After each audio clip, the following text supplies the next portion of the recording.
Okey, baik. Bagaimana untuk beli e-book guna M-Wallet?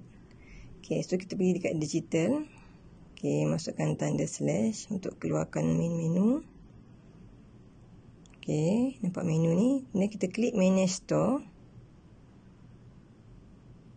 Klik buy admin e-book. Okey, sebelum beli, kita mesti dapatkan kod e-book. Jadi saya ada kod e-book, saya nak belikan buku ni. EA 3368 space nombor telefon mula dengan 6 sebab kita Malaysia. Kalau yang luar negara ikut masing-masing punya kod ya. 315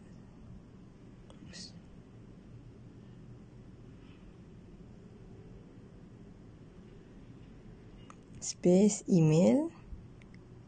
Kalau anda beli untuk sendiri, email anda. Kalau beli untuk orang lain, masukkan email partner tersebut.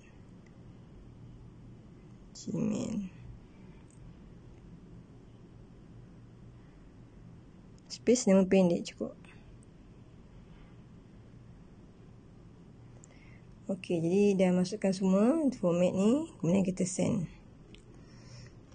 Okey, so betul gambar buku ni nak beli. Okey, tengah loading ni. Jadi saya confirm untuk beli. Dan dah dapat e-book tersebut. E-book tersebut dapat di sini, boleh tekan link dan buka password. Dan boleh semak di email. Terus masuk dalam email kita. Okey, so tekan link ni dan kita baca. Masukkan password. Okey, ini cara untuk beli e-book guna M-Wallet.